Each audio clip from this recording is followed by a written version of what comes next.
Chapter 10. Inside the Tomb. As 1941 rolled into 1942, the Ferua team determined to begin excavation in the exact area where the ancient writings reported the original basilica stood over Peter's tomb. Based on the ancient accounts, Kas and his team believed they would find Peter's remains in a glorious bronze sarcophagus created by Constantine to honor Peter. A monument to mark the tomb, called the Trophy of Gaius, had reportedly been erected around 150 or earlier, but completely covered 4 times over the millennia, during the building of the first basilica by Constantine, and then in 600, in the 12th century, and in the 17th century. The team believed they would find the Trophy of Gaius near Constantine's bronze sarcophagus. Outside, the world remained oblivious to these secret excavations. Millions died in Germany's invasion of Russia, and the Axis powers spread over the globe. Mussolini strutted before huge crowds outside Vatican City. The Italian conquerors, with Nazi help, reached El Alamein in the western desert of Egypt and threatened Britain's lifeline, the Suez Canal. Likewise, the Italians, with German help, conquered Yugoslavia, Greece, and Rhodes. Christianity was an irrelevant afterthought to the cheering fascist crowds. Meanwhile, America was finally awakened from its sleep by Pearl Harbor. Under the Vatican, the excavators began to work directly over the place where legend and writings placed Peter's burial 2,000 years before. The team found themselves among numerous 1st and 2nd century Roman tombs. Several of these dated back almost to the death of Peter and the age of Nero. But in the very center of the necropolis, they encountered one of history's strangest structures. It was a maze of shrines within shrines and walls within walls, resembling a set of Russian matryoshka dolls, one nesting inside the other, each smaller shrine older than the larger one that housed it. What actually lay underneath each was a mystery. Tunneling into the center involved destroying portions of ancient shrines, but the excavators proceeded anyway, traveling back hundreds of years in time as they neared the center. They encountered first a magnificent Renaissance-era altar from the early 1600s. It had been built to cover earlier altars during the construction of the new St. Peter's. Moving through this, they found a smaller altar between 1119 and 1124. In effect, they traveled back to the age of the Crusades, the age of Saladin and Richard. Finally, as 1942 rolled on, they encountered 2 important walls. The first, called the Red Wall, was made of red bricks from the time of the Emperor Marcus Aurelius. It was therefore dated after but near 160. This wall transected the area. Why or how the Red Wall was built remained a mystery. A second wall, which became known as the Graffiti Wall, built around 250, was also located near the necropolis's center. This wall, cut off by later construction, was covered in markings. The marks were clearly Roman names and symbols, but they were otherwise unreadable to the Ferua team, who dismissed the wall as unintelligible and insignificant. The dismissal of the inscriptions on the graffiti wall would turn out to be a disastrous mistake. There were other mistakes as well. In the rush to find the bronze sarcophagus, Ferua largely ignored the other human remains the team periodically encountered. The field of forensic study of human remains for historical purposes was largely undeveloped at this time. It probably never occurred to the Ferua team that the remains themselves could provide valuable evidence. The team ignored Kas, the project leader, when he urged greater respect for the dead. Eventually, they refused to speak to him, treating him with cold contempt as an amateur among professionals. Kas, however, would quietly return to the excavation site each day after work, where he would recover and respectfully box the remains that Ferua and his team had passed over in their hurry. He did so more as a priest than an archaeologist. He would then label and date the remains, citing the location where they were found, and give the bones to a workman to place in storage. Ultimately, Ferua's blindness to the graffiti wall and his indifference to human remains would delay for decades the discovery of the true story of St. Peter. Margherita Guarducci. A short distance away, now also in Rome, Margherita Guarducci completed her work deciphering Cretan and pre-classical Greek inscriptions 300 to 5,000 years old. She had discovered and photographed these over many years in remote locations on the island of Crete, now occupied by the Nazis. Interrupted by the war, she moved to Rome, where she taught at the University of Rome. She had no idea of the work going on under the Vatican. However, Guarducci would, in several years, become involved, using her extraordinary powers of deduction to see what Ferrua was too blind to see. Some people are endowed with special, inexplicable gifts of genius. For example, George Strake's second sight, which enabled him to see the hidden ocean of oil where others only saw dirt and undrinkable water. These gifts manifest themselves in strange ways. Young Willie Mays runs at the crack of a bat to the exact spot in the vast center of the polo grounds where the ball will land. An aging, paunchy Babe Ruth hits 54 home runs in 1928, twice as many as any other player, because he has an instinct that tells him where and how the pitch will come. Vincent van Gogh sees the stars we all see, but his starry night shows us something we never imagined. A deaf Beethoven composes the Ninth Symphony, carrying those of us who can hear to heights we never could have dreamed of. In the same way, Guarducci had a strange genius of her own. She was consumed by inscription puzzles, and she had a special sight, a combination of deduction and genius that would allow her in time to decipher the clues leading to Peter. No bronze sarcophagus, no great golden cross. But that was decades away. For now, through wall after wall, Ferrua's team continued to excavate. They worked through an 11th century shrine erected in the age of the Crusades and the Norman conquest. Then they encountered a smaller altar built by Pope St. Gregory the Great around 600, when the Western world lay largely in darkness, a relic of the Dark Ages. Now came the greatest point of suspense so far in the excavation. Would they uncover the marble enclosure built by Constantine within the Gregory altar? If so, would it actually be intact, or would it simply house another looted tomb?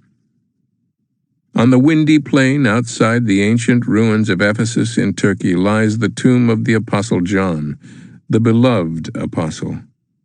This tomb was once the centerpiece of a great church also built by Constantine. Now John's grave is an empty hole amid ruins looted long ago by Saracens and then Venetians. Would Peter's grave be simply another looted hole? Breaking through Gregory's altar, the team found the marble enclosure built by Constantine exactly as described in the Book of Popes. It was wholly intact. It had never been entered in the nearly 1,700 years since it was sealed. The team was elated, convinced they were on the verge of uncovering the great gold cross and bronze sarcophagus described in the Book of the Popes. They were about to be the first humans in 1,600 years to see Constantine's monument to Peter. They broke into the Constantine enclosure, exposing it for the first time since 337. They were shocked, both by what was there and what was missing. No great bronze sarcophagus, no large gold cross, no gold or silver of any kind. Instead, what they found was a strange 2nd century monument, not at all Christian in form, but actually in a pagan style, but clearly a marker. Could this monument be the fabled trophy of Gaius? If so, did Peter and the great treasure lie within or under it? In their anxiety to reach the sarcophagus, the excavators noted, but did not understand, a strange architectural detail. In a perfectly symmetrical church, built by the Romans, history's greatest engineering perfectionists, the Constantine enclosure was built asymmetrically, larger on one side than the other, so as to enclose a part of the graffiti wall. The graffiti wall had no apparent function. It would have been logical and simple for Constantine's builders to demolish it and erect a perfect enclosure for Peter's tomb, but the Romans had not done so. Instead, they created an asymmetrical structure to enclose and protect it. The excavators noted this imperfection but dismissed it as meaningless. The Ferua team believed the strange marker they had discovered in the Constantine enclosure to be the legendary trophy of Gaius. Nearby tiles bearing inscriptions from the Emperor Aurelius indicated the monument dated to about AD 150. Many coins, one dating to AD 14, and Christian votive offerings were found. The monument's pagan appearance had probably been intended to conceal its purpose from Roman officials. A cross or Christian symbol in the Roman capital would have been quickly destroyed and its builders crucified for their sacrilege of Rome. Having arrived at last at the center of the necropolis and directly under the Vatican altar, the excavators entered the trophy of Gaius. There they found wonderful murals of saints confirming the monument's Christian origin. The team was terribly disappointed, however. Inside there were no bronze sarcophagus, no great golden cross, no gold or silver, and no reference at all to Peter. Then they dug down. They found an additional chamber filled with early Roman coins and votive offerings, suggesting offerings made in honor of a saint. Finally, they found a small opening near the very base of the red wall, and in that opening they encountered bones. Pius XII was summoned. He watched as the bones were exhumed from their dusty grave. Everyone watching believed that after 2,000 years they had found the remains of Peter. Yet they were perplexed by the absence of the bronze casket and treasure described in the Book of the Popes. Why had the great apostle been interred in a simple dirt grave instead of under a golden cross or other more fitting monument?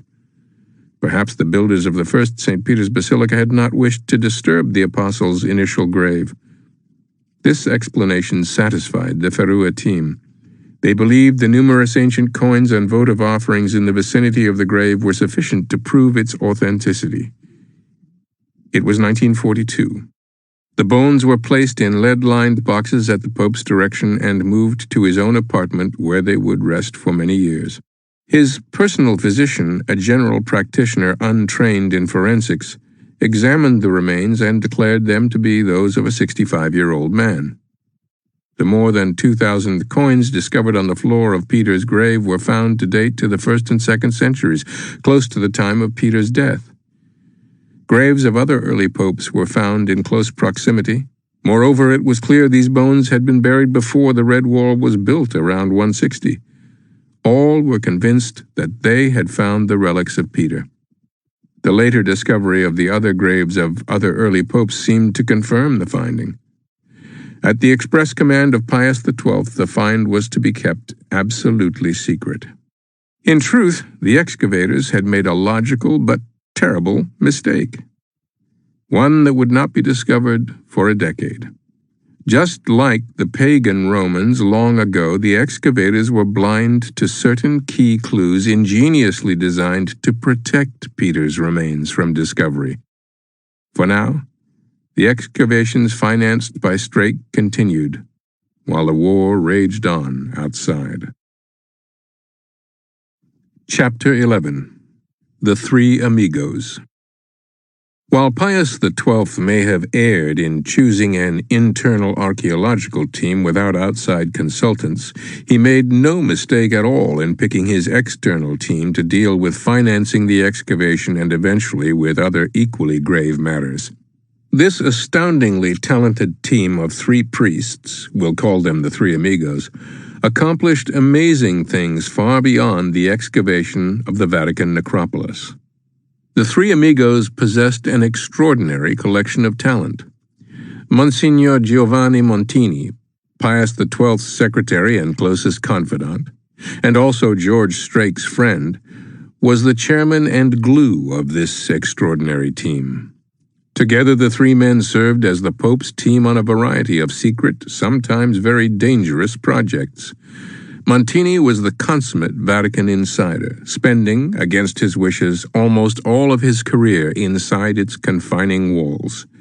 He was incredibly brilliant but selfless, requesting over and over that he not be promoted as he was dragged up a road that would ultimately lead to the papacy. He was bitterly hated by the fascists and Mussolini in particular, who resented Montini's efforts, both open and secret, on behalf of refugees. Those efforts began in 1936 after Mussolini's attack of butchery on the ancient Christian kingdom of Ethiopia. Montini was somewhat introverted, unlike most of his papal predecessors and successors, but he had a deep love of history and commitment to peace. He was fascinated by and loved the United States from his earliest Vatican days, and he learned English to better understand that strange country whose freedom so contrasted with old Europe and the confining walls of the Vatican. It was probably this fascination that caused Montini to recruit two young American priests as his ablest assistants and closest comrades in the early 1940s, Walter Carroll and Joseph McGuff. His love for and knowledge of the United States was almost certainly responsible for Montini sending Carroll on an unlikely journey to visit George Strake in Houston. Walter Carroll, only 30 years old when he visited Strake, was a deeply engaging man with impeccable social skills and a smile that lit up any room. Tall and dark-haired, he had a commanding but inviting presence. He was a native of Pittsburgh, where both of his brothers were also priests. He suffered from terrible coronary illness from childhood and at times required months of rest simply to regain normal strength. His condition marked him for an early death, so he lived life with frenetic energy and a desperate courage beyond bravery. His friends said simply that he had joie de vivre, an incredible love of each moment of life. He met and dealt not only with Strake, but with President Franklin D. Roosevelt and Generals Mark Clark, George Patton, and Dwight D. Eisenhower, and many others whose confidence he commanded. Although a priest, he had the larcenous heart of a riverboat gambler, concocting or participating in a variety of outrageous scams to defeat the Nazis and save the Jews, the discovery of any of which would have brought his execution. Carroll's friends said he walked with kings, but had the common touch. He was Montini's closest friend and comrade. He was consumed, like Montini, with aiding the victims of persecution. While aiding refugees, he conveyed important intelligence information to the Allies, serving as a spy for the Church. The third of the amigos was Joseph McGuff, only 37 years old when he joined Montini and Carroll. While deeply religious, he had all of the moxie and street smarts of his birthplace of Manhattan, the land of Jay Gould, J.P. Morgan, Bernie Madoff, and many others. Tall and dark-haired, McGuff had uncommon brass, but largely avoided any public persona, even writing letters under the code name Father Fitzsimmons. The schemes he conceived with Carroll and Montini would save countless thousands of lives during World War II. In later years, McGuff would go public and become the Vatican's go-to emissary in crisis areas, to an Ethiopia ravaged by Mussolini, to South Africa to combat apartheid in 1960, and to Ireland in 1966 to combat civil unrest over religious differences. In mid-1943, however, the three amigos faced challenges much closer to home. Immediate problems intruded upon the excavation beneath the Vatican. It was becoming increasingly questionable whether the Vatican itself, the city of Rome, and Italy's Jewish population would survive at all. It was the three amigos the Pope would employ in this crisis.